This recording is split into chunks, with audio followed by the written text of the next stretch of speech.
So welcome everyone. I'm Rob Shorter, the Communities and Art Lead at Deal.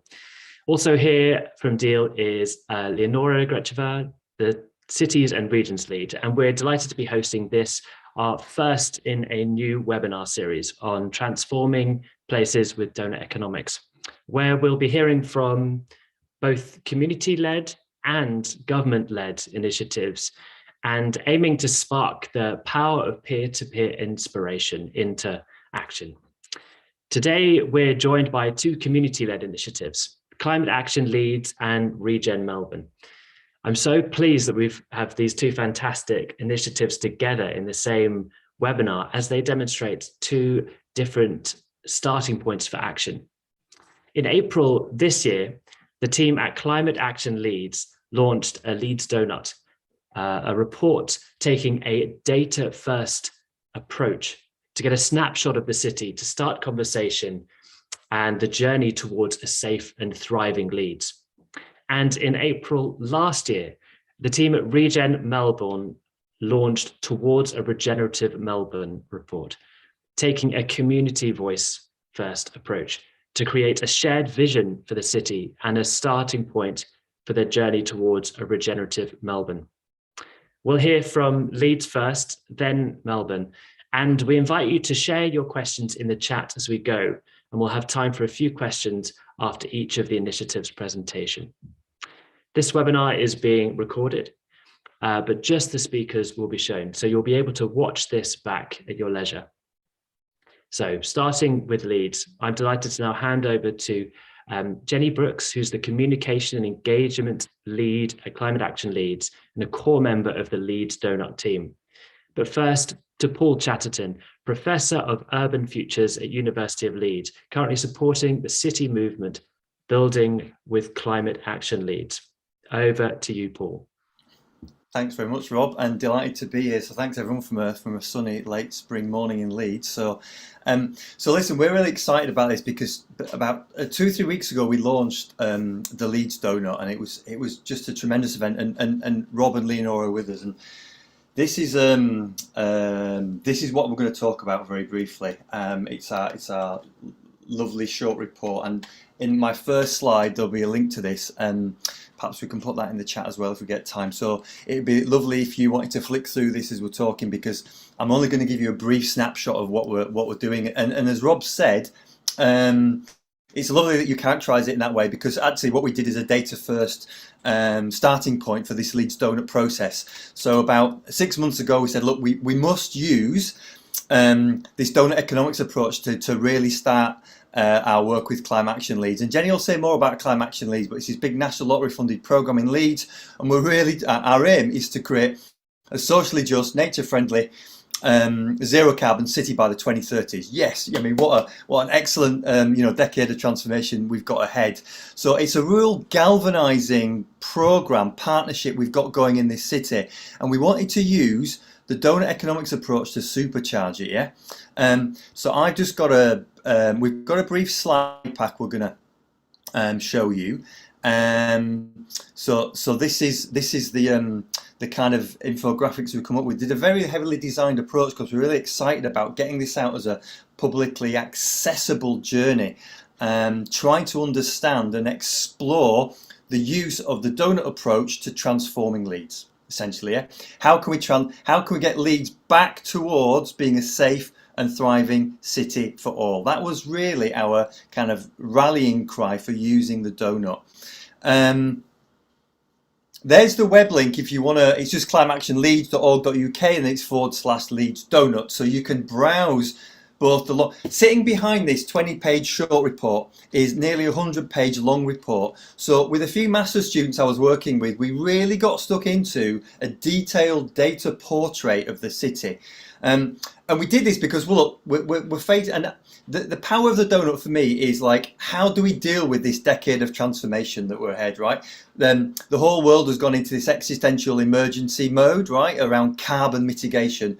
Global scientists saying we need immediate, rapid, far-reaching, large-scale change. You know, the global scientific community has somehow run out of adjectives to describe the severity of the problems we're facing. We have to take that seriously, and I think the Doughnut is a great starting point for those bigger conversations about city-based transformation, along with, so we know that it's not just a technical solution, it's there's a climate and racial justice issue here, and the long-standing social issues we have to deal with. That's why we were so excited about the four-lens approach and how it can look across those triple emergencies: the social, the natural, and the climate. Really powerful there, yeah. So look, what we did is we started with a baseline, a snapshot, and it was a very sobering analysis, and it's nothing new actually for many people in the city. But across the four lenses, and what I'm going to very briefly show you, I won't go into detail because of course there's no time, but you can look at the YouTube recording of our own event from a couple of weeks ago. We just picked one single indicator, right, across the different dimensions of the four lenses, the way that the Deal community outlined it in their methodological statement. So we know there's more to be done in each of those indicators.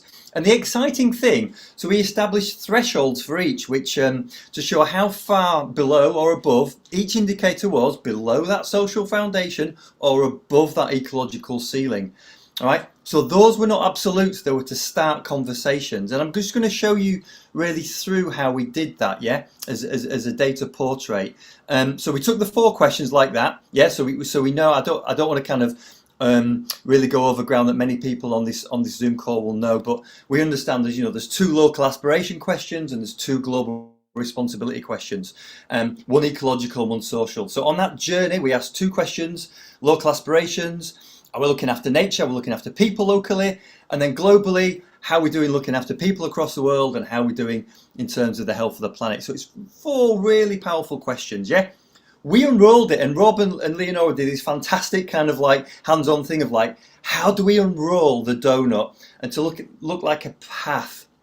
So for us, the metaphor was this path with a ceiling and a floor, and how do we walk along this journey, this safe space, right? So and then we put the four questions along the path, yeah? So for us, it's a lovely metaphor of asking questions as you walk, yeah? This popular education approach. It started from saying, so in your place, whatever it means for you, where we've come from. So what we did, we put up a number of propositions about where we come from as a city, yeah? Really great starting point, because remember, we have to contextualize how we got here. Then we took each lens at a time, one at a time. So for example, the local social lens, and this presentation is doesn't intend to get you up to speed with the detail of Leeds' results. It's to really give you a glimpse of why we did this data first approach, yeah? So look, we took each question and we put it along the middle of the path, yeah? With our lovely little person walking along. So the local social, we took the social floor. So for example, we took, so in the report, what you'll see for each of the lenses is that we basically did this snapshot approach where we showed how far below the social floor each indicator was, and we just took one indicator, and there was a qualitative impression of the different indicators. So we've got, for example, we've got housing, we've got energy, we've got water. So we just pulled out a few highlights for each of them, and you can have a look at those as I press forward. We've got food. It's the 16 dimensions, yeah, that the Deal community suggests you use in your local social portrait. And so we found indicators for each. We made a qualitative assumption about how far below the social floor they are. And these are the red polygons you can see approaching here. It's a sobering analysis. I think the City Council know this. We're below the social floor in most indicators: jobs, education, community, and it goes on like that, yeah? Mobility, peace and justice. Culture is one where we're actually above, because Leeds has got a really good museum service. Social equity, income, political voice. It carries on like this, yeah? But it's a data snapshot. And look at these as conversation starting points, yeah? Like, what should a decent threshold be for a city below which represents that social floor, that social foundation? It's a really powerful visual device to start a conversation about what a threshold should be for a safe and thriving life in a place. Yep. So it goes on like that. And then when we did the local ecological one, we were aware that there's not those really clear thresholds. So we did pen portraits, right, across water, across land and air and recycling, yeah. So we put them in the red because at the moment we couldn't quantify them, although more work you probably could, because thresholds are less easy to get hold of in terms of local natural aspects. But we know that we're falling short of what a safe place below that ceiling should be. Yeah, so they're still in the red.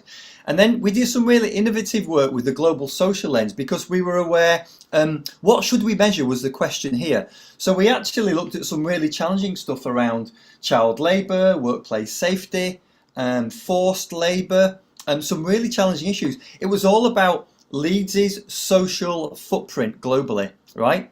And it's all about, think about the supply chains that come into a city. We've got a really great global data analyst here at Leeds, Joel Millwood Hopkins. He takes big global data sets and attributes the proportion of that locality with that particular indicator. So, for example, we found out that out of all the child labourers in the global supply chains, 21,000 are attributable to Leeds. So some really shocking data there in terms of the harm done through the goods and services that come into a city. Yeah, so I think that's really important, and those aspects really show us how we're falling below that social floor. Haven't quantified it hard because there's no internationally recognised kind of thresholds or standards for how much child labourers are tolerable, for example.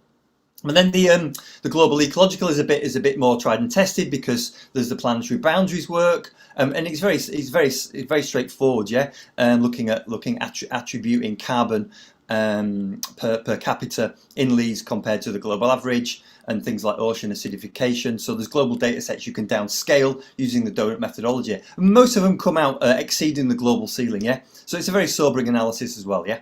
Very sobering analysis.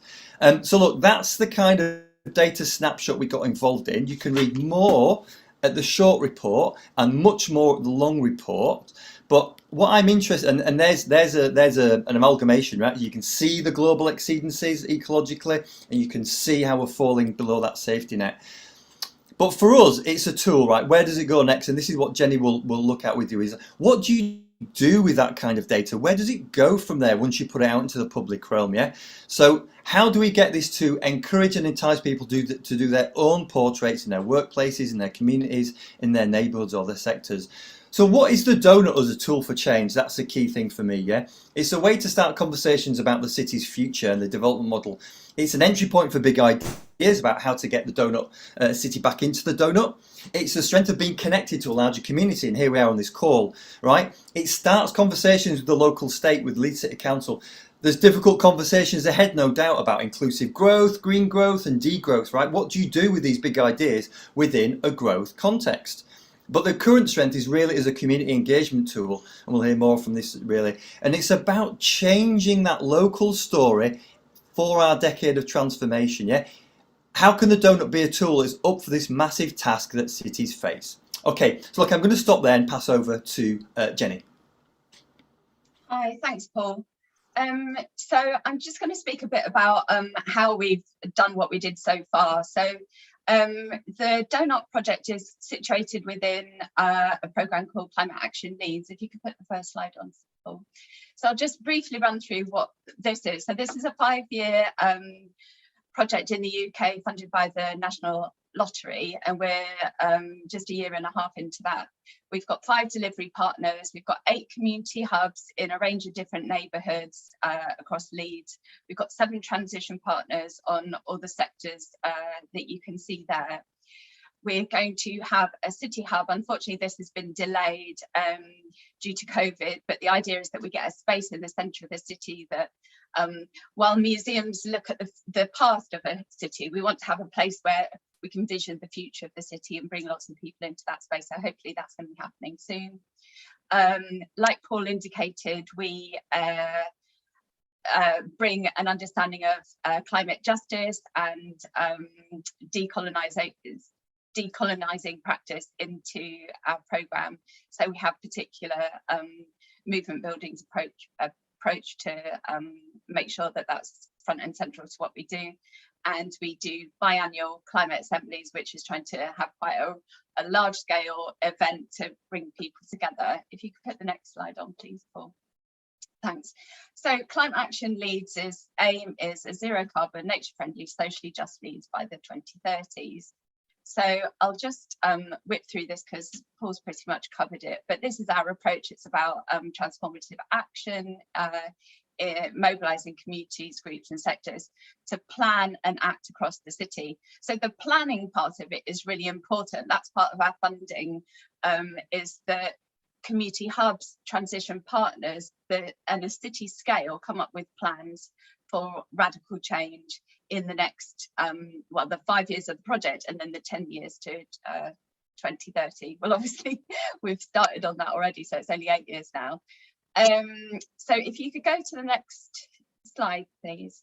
So this is where the Doughnut comes in. We just had a kind of light bulb moment. A lot of us were aware of Doughnut Economics and had read Kate's book, but it just felt that there was such a good fit between what Doughnut Economics does and what we are trying to do in Climate Action Leeds.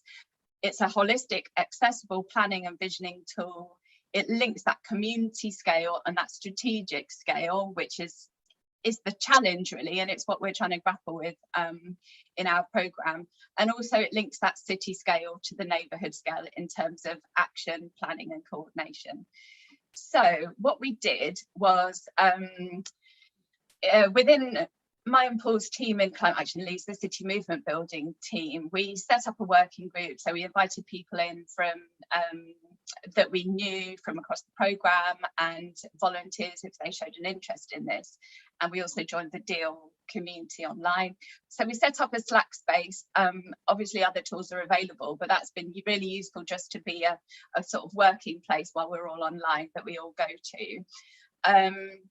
And then we managed to squeeze a little bit of money out of our budget to do this desk-based research. So we got 4 different people to look at the 4 different lenses. And we really thought, we're into the Doughnut, but it hasn't got wider buy-in across our programme. There isn't a community yet doing it in Leeds. So if we're going to take a punt on the Doughnut, why don't we do what we can to begin with, and then we'll broaden it out.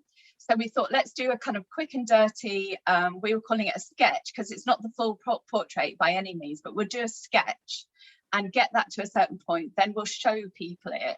And that's how you get people to buy into the idea and then to buy into the process. So that was our kind of quick and dirty bit of research.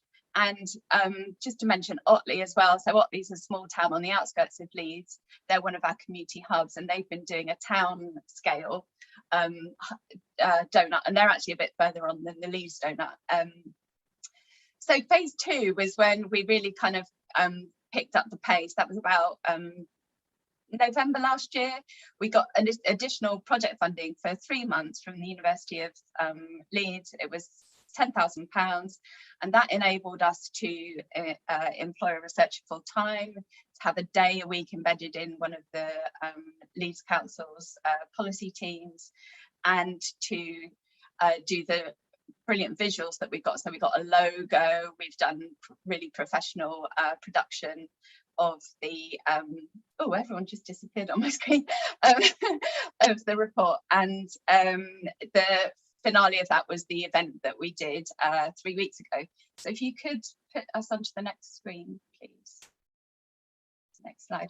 Okay, so this is the Leeds Doughnut launch event, and you can see that lots of people came. It was quite diverse. There's Leonora and Rob at the front. So this was a kind of game changer for us because it was the first time that we really took our work out into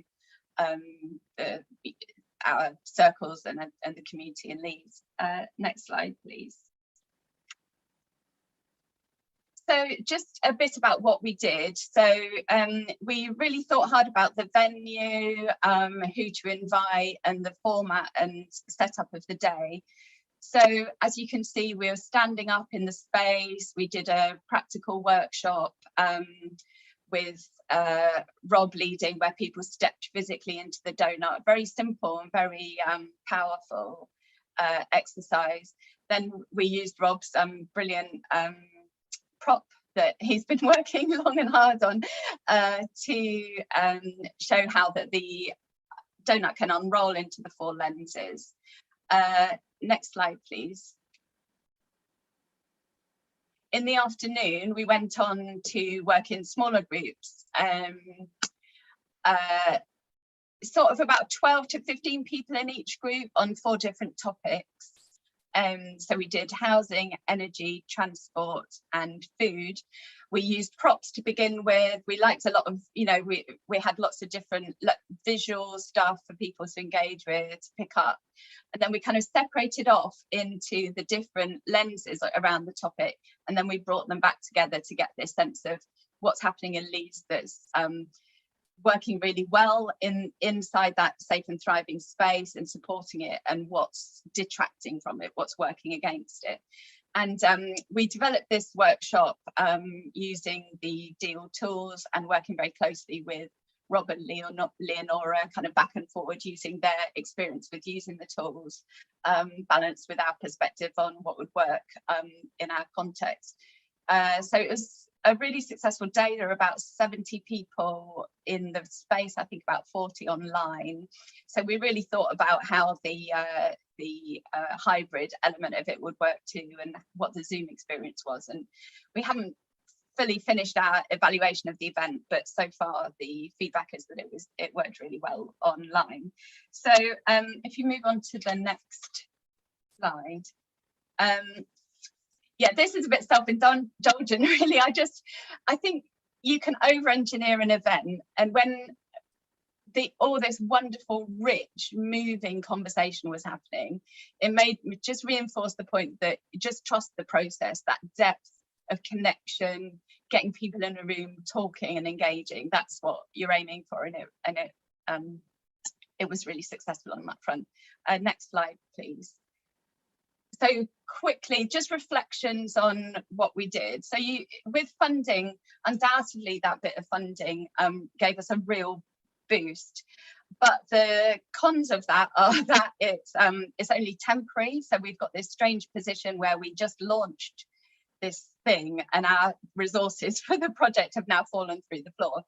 So we now need to go out and seek further funding, but it did really push us on. We've produced this wonderful report, and we've really reached a whole new level of capacity that we didn't have. Just I'm running out of time, so just think really carefully. Think about your structures and governance. You know, do you want to get everything completely in place before you take it out, or do you want to get people in at the start and co-produce it with them? And we had a kind of mixture of these approaches, and there are pros and cons of both. Yeah, partnership, accessibility, events, it's fantastic, but it's not the be all and end all. You've got to think about what happens next. I can go into some of the pros and cons if people want to in more depth in the chat or in the questions. So the final slide, please. So just, yeah, what next? So that's a little visual of the, so we asked everybody in the room what they thought the next step should be. And we're pulling those together and looking at them. We've got a tiny bit of funding left to do an illustrated film. Oh, that's my timer. We're taking the youth element of this forward as a separate stream. We're developing our governance and our key relationships. And really what we want to do is for there to be selfies that happen out in communities, community workshops. We developed this workshop so that it can be, so that there's a template that can be used by other people, but also where's that fuller portrait coming from? And obviously all of this is the starting point. You're looking at using these tools to analyze where you are now, what needs to change, and how we're going to change it. And that's hopefully what the work we're going to be grappling with over the next few years.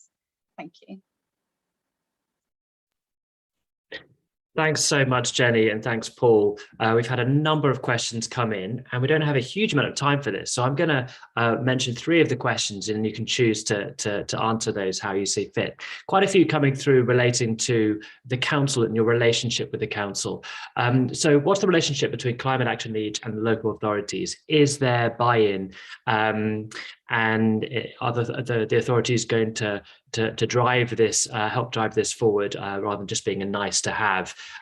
So that's the first question. The second one relates to some of the indicators. So how do you determine what the targets should be, and how do you determine how far you are away from the donut space?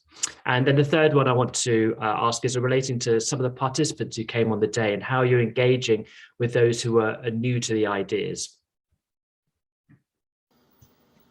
Paul, do you want to take the first 2 and I'll take the third? Yeah, great.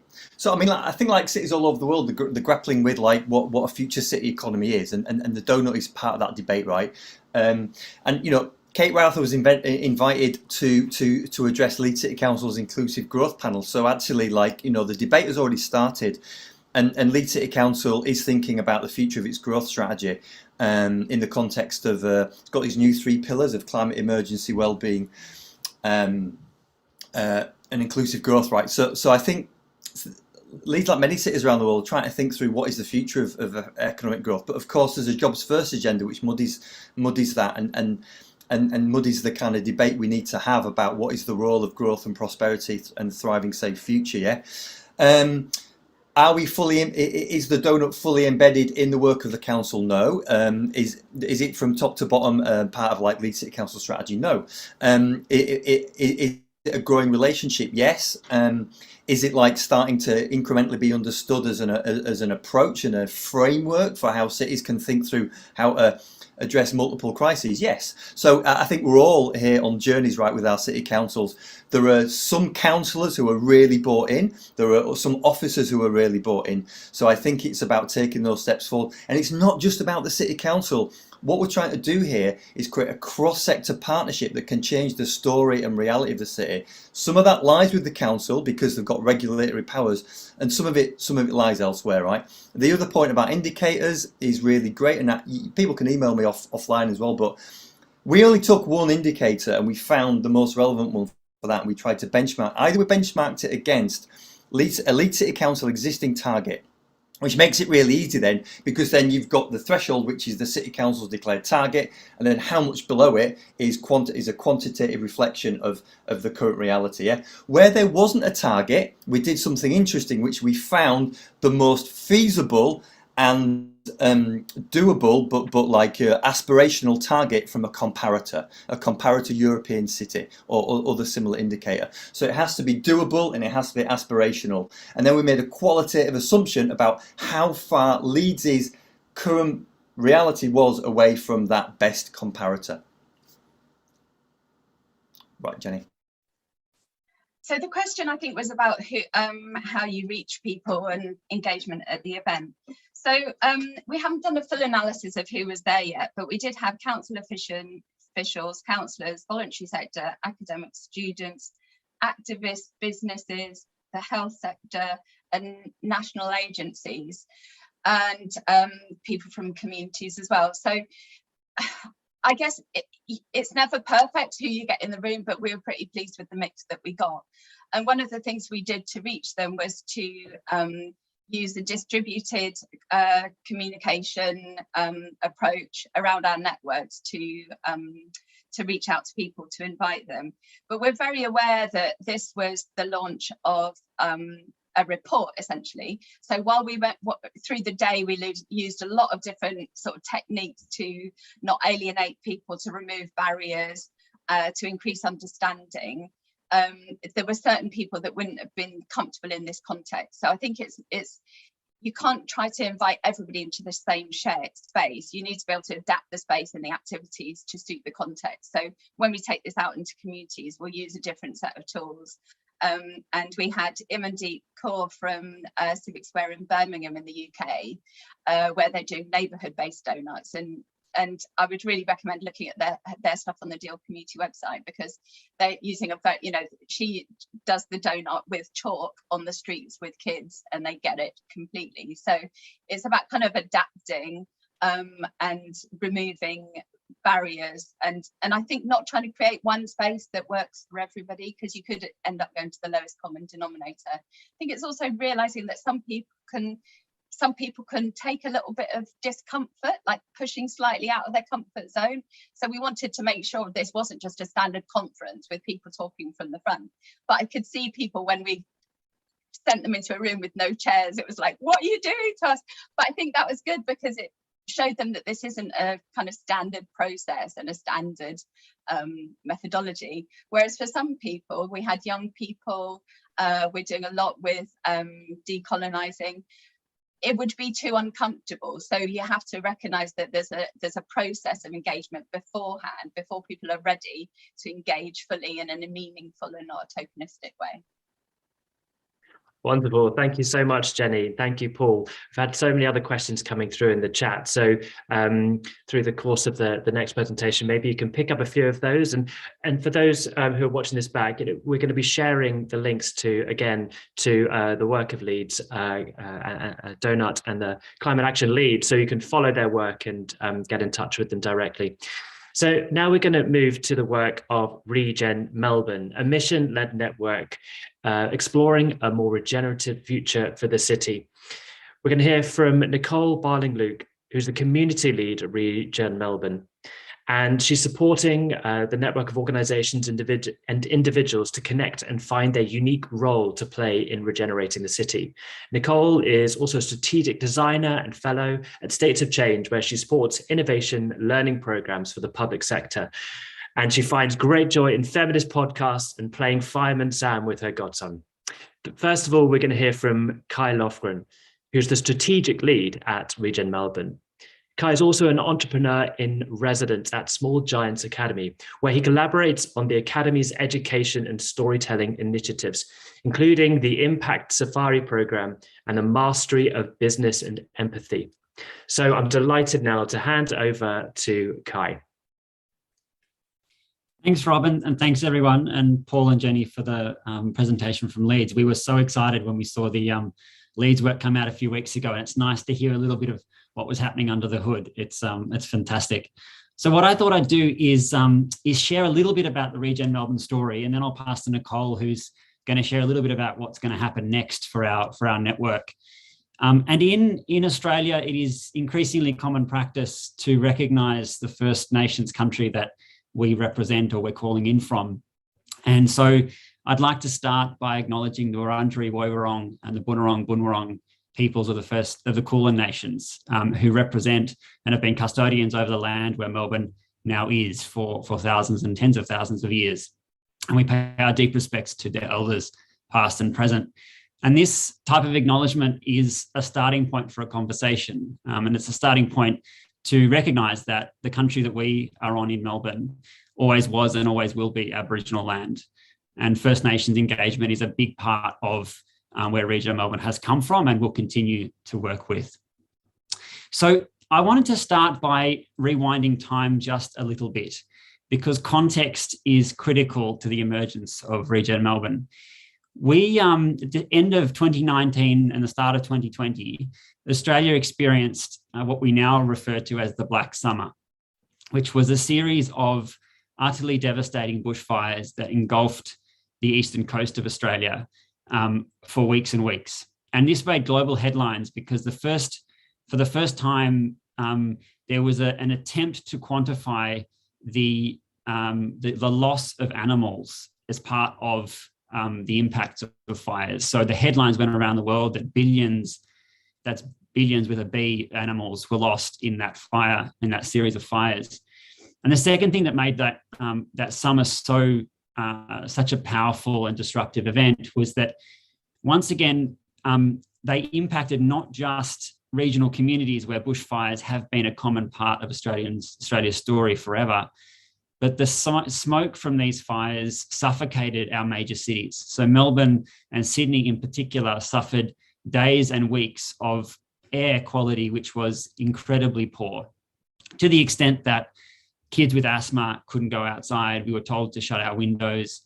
And this experience was a really interesting example of what happens when there is a collective shared experience of something. It's not that bushfires are rare in Australia, and it's not that they aren't significant and damaging, but of course they're happening more frequently. And the experience of Melbourne was a first-hand experience of the impact of bushfires, rather than just seeing it happening on our TV screens in other parts of the country. And it had a severe impact, I think, on this understanding, this realization that no one will be kept safe from the climate emergency, which is, again, not such a revelation at a cerebral level, but at a felt experience level, it had a huge impact in Melbourne. And then if we fast forward a few weeks from that time in early 2020, obviously we started to feel the effects of the COVID pandemic and lockdowns. And so Melbourne experienced one of the longest lockdowns in the world in the second half of 2020. And so it was in the backdrop of these twin events, these massive bushfires and the direct impact of the climate emergency, and then the COVID disruption, which exposed real fractures in our social and economic systems in our city, that Regen Melbourne was awoken. And so a number of organisations started to gather in Zoom calls convened by the Small Giants Academy and a number of other partner organisations. And we got together and started to talk about what this moment would mean for our city. And it was in those conversations that we invited Kate and her husband Roman to come and talk to us about Doughnut Economics and long-term thinking in the context of this moment. And a number of us put up our hands and said, well, let's look at what would look like to downscale the Doughnut to Melbourne. And what happened then was we managed to convene quite an interesting and structured community engagement process. So we managed to secure a little bit of grant funding from an organisation called the Lord Mayor's Charitable Foundation. And in partnership with the City of Melbourne and a number of other organisations, we put together this community engagement process. And the big blue bubbles you can see there at the start of 2021 were large Doughnut Economics inspired workshops using the methodology that came out of Amsterdam and a number of other places, augmented for Melbourne. We had these big Zoom forums with breakout rooms and music and a whole lot of fun and play to explore what it would mean to live in a healthy Melbourne, a connected Melbourne, an enabled Melbourne, etc. And these names, these adjectives, you would probably mostly be familiar with from having read reports from Amsterdam and other places. We use very similar methodology. We also conducted a bunch of leadership interviews to ask the question of what is our relationship to this place and what would we like to see for it in the post-COVID environment. We then did a number of dedicated roundtables where we invited people in. So we first did an open forums, that were the blue bubbles, which was anyone's invited. And then we went to a number of specific communities, including a roundtable of economists represented by both the big banks and the very maverick economics end of the spectrum, and just started to tease out some of the tensions that sit in this methodology and how it might apply to Melbourne. We also chatted with a bunch of scientists. We had conversations with funders. We had conversations with the sort of next economy and social enterprise communities about what this would mean for them. And then we put out this report at the end of April last year, as Rob mentioned, which the Lord Mayor of Melbourne helped us to launch along with Kate and a number of others. And the main artifacts that came out of that process, I just want to show you some of the visuals. So on the left, we have a co-created vision statement for the city. So using all of the lived experience information and data that we distilled from our workshops, we surfaced a whole bunch of commonly used words and started grouping them in various thematics through a really beautiful facilitation process, and came up with this statement, which you can all have a read and check out in the report. On the one hand, this is a bunch of beautiful words. And on the other hand, it represents a really significant weight in our community around what we want to try and achieve together, what we're aspiring towards. So the vision statement on the left is what guides us as a network. And on the right, of course, we've got the Melbourne Doughnut, which was a wonderful process of picking up challenges, inspiration, ideas from the workshops that we held, and tried to work out, well, what does it mean for this model in the context of Melbourne? And if you zoom in closely on the report, when you get your hands on it after clicking on the links in the chat, you'll see that there are a few changes that we've made to the macro donut as it starts to land in Melbourne. So one of them, of course, is the big, bold red loop that sits around the left-hand side of the donut. And this speaks to the relational aspects of working towards the safe and just space. And in the context of Melbourne, we talk about that as healing and reconnecting, not only to each other as human beings in order to achieve the social foundation, but also to the concept of country and nature in the context of achieving or staying within the ecological ceiling. So this is sort of a beautiful representation that also has some really important aspects that are really true to Melbourne. We also included art and culture in our social foundation, because again and again in our conversations, the importance of art and culture was critical to living in a healthy city or an empowered city. And so that was also included there. And the third artifact that came out of our process was a roadmap. So as we were in these workshops, it became very, very clear that the community that was present didn't want this to end with a nice piece of research out of COVID. They wanted to get active. They wanted to get involved in what would happen next. And it was about at this point that we recognized that this wasn't a nice research project that we were holding. It was actually the birth of a network. And so the Regen Melbourne name became representing very much a network of action rather than just a piece of research, which was a wonderful realization that we came to. And so here you can see the launch event where we're actually in person, and was an absolutely amazing night because we were between lockdowns. So this was a moment where people were sort of finally coming back together again in April last year to see this launch. And on the left, you've got some of our illustrations that came out of those workshops. And of course, there was a large Zoom component to this as well, given the time that we were in.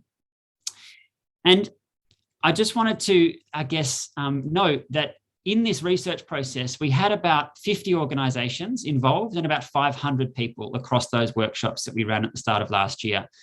And since the research was released in April, that community has grown steadily. So the Regen Melbourne network is now 132 or 33 organisations.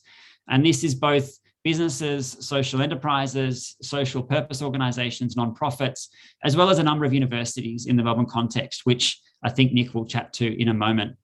And they're all asking this basic question, which is how do we best serve Melbourne? How do we best serve this place? And that's what we're now activating around.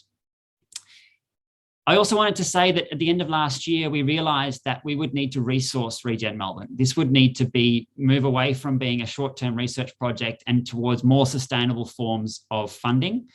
So we put together a small philanthropic funding circle, which has provided us with enough resources over a couple of years to support a small number of team members, including Nicole and myself, to start thinking about how do we activate and nurture this network towards the sort of transformative action that we know we're going to need to do to achieve the safe and just space in the next decade. So that's also a critical component. And I noted that there were a few questions about that in the chat. And I can't emphasize more that the need to have some baseline funding to support this type of activities that we're talking about. And also to integrate this, the idea of value and valuing work, both in the monetary and in the non-monetary sense. So thinking about financial capital, but also thinking about social capital in how we resource these organisations. And I'm happy to have a deeper conversation about that at any time with people. But there is a critical component of core funding, I think, that's required for this type of work in the longer term. But what I might do is pass over to Nicole and to talk us through what has become known as the Regen Melbourne Treehouse, which speaks to the strategy that we've got now and also where we're going. Nick, do you want to jump in? Yes, thank you. And I can see some great questions coming through, so we'll whiz through this quickly so we can get into those. So yeah, as Kai mentioned, this is the Regen Melbourne Treehouse. It currently exists in conceptual imaginative form, but we certainly are open to building it one day if that is something that someone can help us do. So I'll just talk you through the different levels of it because it really brings to life, you know, how we are starting to activate this network to get into that safe and just space. Up the top there, we've got the observatory. So that's our research area. And we are working at a few different levels here. And it was amazing to see Leeds' city portrait process, because that's what we're going to embark on in the second part of this year. And we've pulled together as a starting point 4 university partners to create a Regen Melbourne lab. So 4 big universities here in Melbourne have come together to say, well, how can we organise the research that we have, the power of our institutions and the academics already working in this space to kind of like join up what we can see and what we need to see in Melbourne. And then we're also going to continue all this community lived experience work that has really defined that Melbourne Doughnut and all our research so far. So that top section there of the observatory is pulling together both academic research and all the lived experience of what it is to be in Melbourne, and why, and how we can decide what we measure and what matters to Melbourne. And I've already got some great ideas from Leeds about starting with thresholds. It's going to be a long process, of course, but we've got to start by starting. So that's our research arm, and that's been led by Professor Lauren Rickards at RMIT University here. The next level of the treehouse down is our project space. So how we, turning into action and bringing this to life. And we're really talking about this as a project's ecosystem. It's not going to be one project. We're going to have to work across sectors, across systems, in multiple different ways. So one way we're doing this is kind of setting up some demonstrator projects. So how can we show what's really possible? What's the most regenerative type of project that we could aim for 2030? And how do we bring the network into those kind of missions or moonshots, you might want to call them? Our first one we're starting with is making the Yarra swimmable. So for those of you who've been to Melbourne, there is a big river that runs through the city, the Birrong River. And no one swims in it at the moment. They used to, but they don't anymore. So how can we look at that as a connector piece, and how can we kind of come back to the idea of being connected to our city, be connected to our waterways, and swim in it again? So that's an example of some of our demonstrator projects that are going to require a lot of system shifting change. And we're hoping to get about 3 to 5 of those set up over the next couple of months, so we can have those ready for the end of the year and all the project work we do from there. We're also doing a lot of DIY, grassroots, like neighbourhood projects. It's a real DIY culture here in Melbourne and Australia. So how can we help people just get started with where they're at to, build some of their own regenerative projects? That next level down is a library. And so this is where we talk about our storytelling work. So how are we shifting the narrative? What do we pay attention to when we tell stories about the regenerative potential here in Melbourne? And how can we do that in a collective voice? So we're talking about setting up a storytelling engine here. It's not going to be one story. It's not going to be one voice. But how can we bring, again, this power of the network and the collective into, telling different stories, using art, using, I'm really excited to do some spectacle or something over the next couple of years to just kind of bring a different type of story as we start to shift into, these new economic systems. And then underpinning it all, as you can see on these 2 levels underneath, is community. I loved what Jenny said about how you sometimes you can't overthink events and bringing people together. And that's really what these 2 levels are. If you remember from the Melbourne Doughnut, we have that red armband kind of, connecting both the inner and the outer layer there around how we need to reconnect to each other and to this place. And that's really what underpins both the storytelling, the project, and the research work. That, involves events, it involves just connecting as a network, it involves just being in place and understanding the history of Melbourne, and also our collective vision for it going forward. And I think really importantly, what we hope that this treehouse does is, it was done by an amazing illustrator, Amandine Thomas, and it brings life. It brings life into the work that we have to do. It brings colour, and hopefully it brings joy. And that's, one part of what regeneration is all about for us, really bringing a sense of levity and play into the hard work that we have ahead for the next couple of years. So if you go to the next slide, Kai, we do also have a written theory of change, which is slightly less fun than the treehouse. And you can see a bit more of this on our website. But, we're saying if we bring people together, and people and organisations in Greater Melbourne with a common vision, we can catalyse new opportunities for cross-sector collaboration. And so we're looking at this around creating a community platform, that storytelling engine I mentioned, a project's ecosystem, and research. And from there, we're hoping to create, and we already have started to do some of this, unique alliances, a new narrative, and kind of a bold vision for new opportunities that are going to have to influence, and are starting to influence, public policy and these new ideas of what measuring progress means, and ultimately get us into that safe and just space between our social foundations and ecological ceiling. And so then just on the final slide, this is just, to bring some people back into the room. I think there's some of these people on the call today. So hello to you. Good to see you again. This is an event we ran on Saturday, actually, so hot off the press, where we brought people together, quite similar to what Jenny was talking about around bringing a diverse group of people into the room and saying, what does it mean? What is our vision for this place in Melbourne? And it's just to represent this like ongoing need to return to our vision, to return to our pathways and keep interrogating them, keep keeping them alive when we say, what does it mean to be in a safe and just space here in Melbourne? So we ran a few different circles where we sent people to 2030 to touch, to experience. This one down the bottom corner, you can see they're wearing headphones. It's not a very fun silent disco. They're being quite stationary, but they're listening to different sounds of the riverbank as if we did have a different ecosystem, as if it was healthy and thriving. And what does that change about our relationship to this city? So again, there's so many more of these events and connections that we will keep doing over the next, couple of years, but just to bring, that community to life and just really get that that story of who we are and where we're going. So that's what we're looking at for the next who knows how long, hopefully a couple of years. It's moving quite quickly already, but that's where we're heading at Regen Melbourne. I think on behalf of everyone in the chat, wow, thank you so much, Nicole. Thank you, Kai. Lots of appreciation for the visuals and the treehouse and the storytelling. So I've had some great questions come through. So if I just fire a few of those at you, similar to Leeds, and then you can just maybe choose how you want to work through them. Kai, you mentioned enough funding to keep going.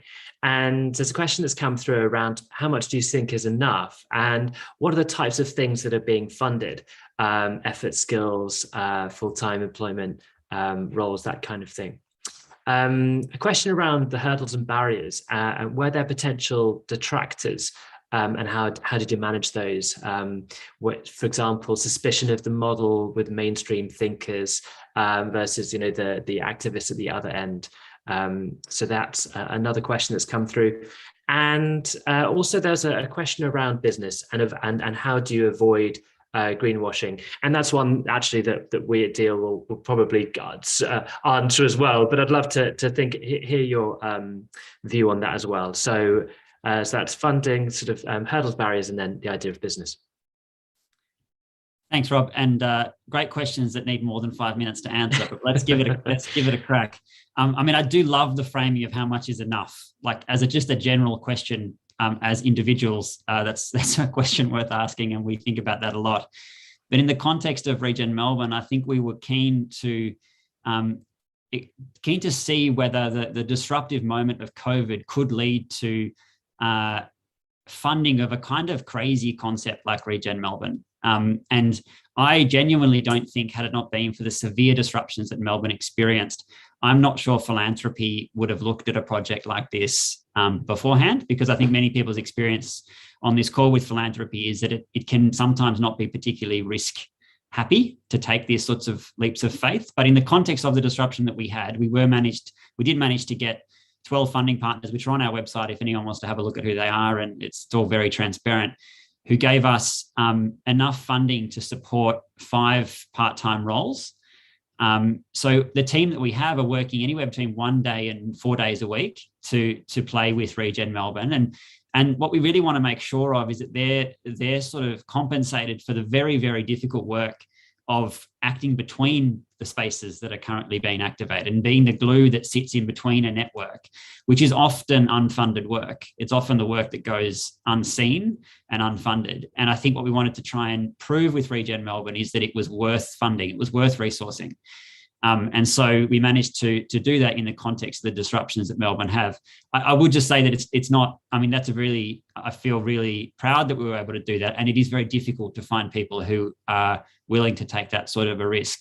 But I would love to have conversations with people if you're interested in how we did that in more detail. I'm very happy to share and be open about that.